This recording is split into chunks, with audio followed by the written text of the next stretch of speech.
जय शिवराय मित्रांनो खरीप पीक विमा 2025 खात्यामध्ये कधी येणार, याचबरोबर धाराशिव जिल्ह्याचा 2020चा पीक विमा खात्यामध्ये क्रेडिट कधी होणार आणि 2024च्या खरीपाच्या पीक विम्याचं वाटप होत आहे का, आंबिया बहार 2024चं वाटप होत आहे का, अशा विचारल्या जाणाऱ्या प्रश्नाची उत्तरं आजच्या या व्हिडिओच्या माध्यमातून जाणून घेण्याचा प्रयत्न करणार आहोत। मित्रांनो, यापूर्वी सुद्धा आपण वेळोवेळी अपडेट घेतलेले आहेत की पिकापणी जे प्रयोग झालेले आहेत त्याचा डाटा जिल्हा स्तरावरून विभागीय स्तरावरून राज्य स्तर आणि राज्य शासनाकडून केंद्र शासनाला दिलेला पीक विमा कंपन्याला तो डाटा दिलेला आहे।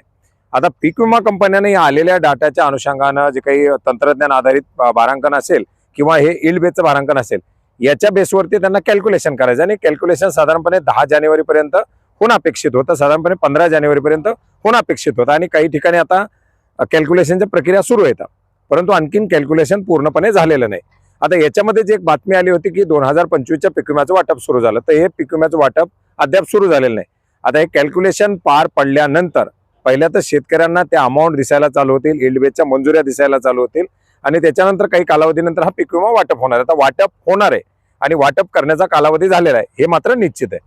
2024 मध्ये ज्या शेतकऱ्यांचा सोयाबीनचा, तुरीचा, कापसाचा किंवा जे काही इतर पीक विमे इल्ड बेस मध्ये असतील, वैयक्तिक क्लेम मध्ये असतील, पोस्ट हार्वेस्टचे असतील, जे काही मंजूर होते, जे काही पेंडिंग होते, ते पीक विमा कंपनीच्या माध्यमातून आता द्यायला सुरू केलेले। गेल्या 2-3 दिवसापासून हे पैसे शेतकऱ्यांच्या खात्यामध्ये येतात। आंबिया बहार 2024 हा देखील मंजूर होता बऱ्याच साऱ्या जिल्ह्यामध्ये। जर आपण पाहिलं तर हिंगोली जिल्ह्याचं जिल्हाधिकाऱ्यांनी सांगितलं होतं की 15 जानेवारीपासून हे पैसे खात्यामध्ये क्रेडिट करायला पाहिजे।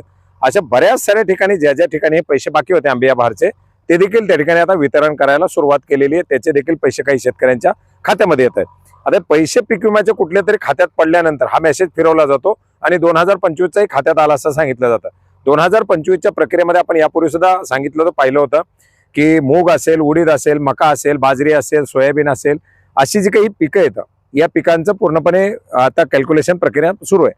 परंतु आता तुरीच्या सध्या पिकापणीचे प्रयोग सुरू आहेत। गेल्या 2-3 दिवसापासून मोठ्या प्रमाणात पिकापणीचे प्रयोग घेतले जात आहेत। कापसाच्या पिकापणीचे प्रयोग चालू आहेत। तूर, कापूस ही पिकं असतील, याचा फेब्रुवारी मार्च खूप आणखीन लांबचा प्रवास आहे। परंतु सध्या तरी सोयाबीन असेल, मूग उडीद असेल, हा पीक विमा कॅल्क्युलेशन करून शेतकऱ्यांच्या खात्यामध्ये येऊ शकतो। परंतु अद्याप कोणत्या महसूल मंडळामध्ये कोणत्या शेतकऱ्याला याच्या कुठल्याही प्रक्रिया समोर आलेल्या नाहीत। त्याचं कॅल्क्युलेशन चालू आहे, लवकरच ते कॅल्क्युलेशन समोर आहे। आता कॅल्क्युलेशन समोर आल्यानंतर मग तुम्हाला कोण सांगणार, तर तुम्हाला स्वतः PMFBYच्या ऍप्लिकेशनवरती, तुम्हाला स्वतः PMFBYच्या पोर्टलवरती आणि तुम्हाला स्वतः व्हॉट्सअपच्या PMFBYच्या चॅटबोर्डवरती तुमच्या पॉलिसी नंबरनुसार चेक करायचं। तुम्हाला अमाऊंट दिसली की समजायचं आता हा पीक विमा आपल्या खात्यात येणार। आता साहजिकच स्थानिक स्वराज्य संस्थांच्या निवडणूक आहेत, आता निवडणुकीच्या पार्श्वभूमीवरती हा पीक विमा खात्यामध्ये क्रेडिट होऊ शकतो। त्याच्याबद्दलचे जे काही अपडेट येतील ते अपडेट घेऊ। आता विषय राहिला धाराशिव 2020चा। धाराशिव 2020 बद्दल आपण सांगितलं होतं की यापूर्वी कोर्टाच्या कडे जमा असलेली रक्कम ही जिल्हाधिकारी कार्यालयाला व्याजासहित 80-85 कोटी रुपये मिळालेली आहे।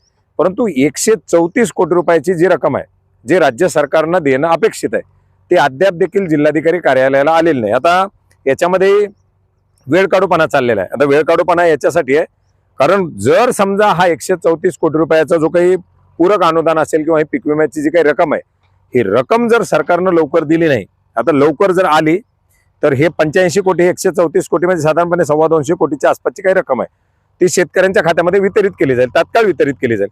पण हे पैसे जर लवकर वितरित केले नाही, जर पीक विमा कंपनी पुन्हा आणखीन कुठेतरी वरच्या कोर्टात गेली तर पुन्हा हेही पैसे अडकले आणि तेही पैसे अडकले अशी परिस्थिती होणार आहे। त्यामुळे आता हा पीक विमा सरकारच्या हातात आहे आणि 2025च्याही वाटप करण्यासाठी जे काही प्रक्रिया असतील किंवा त्याचा जो पाठपुरावा असेल तोही आता सरकारच्या हातात, कारण डाटा आकडेवारी सगळी सबमिट झालेली आहे। लवकरात लवकर हा पीक विमा यावा हीच अपेक्षा आहे। या स्थानिक स्वराज्य संस्थाच्या पार्श्वभूमीवरती या निवडणुका ज्या आहेत महत्वाच्या, या निवडणुकीच्या पार्श्वभूमीवरती हा येणार हे निश्चित आहे। त्याच्या संदर्भातील जे काही अपडेट येईल ते अपडेट आपण सध्या तरी आल्यानंतर घेऊ। सध्या जे काही चाललेलं आहे ते फक्त आणि तुम्हाला फक्त फिरवण्याचं काम सुरू आहे। त्याच्यामुळे अफवांवरती काही विश्वास ठेवू नका।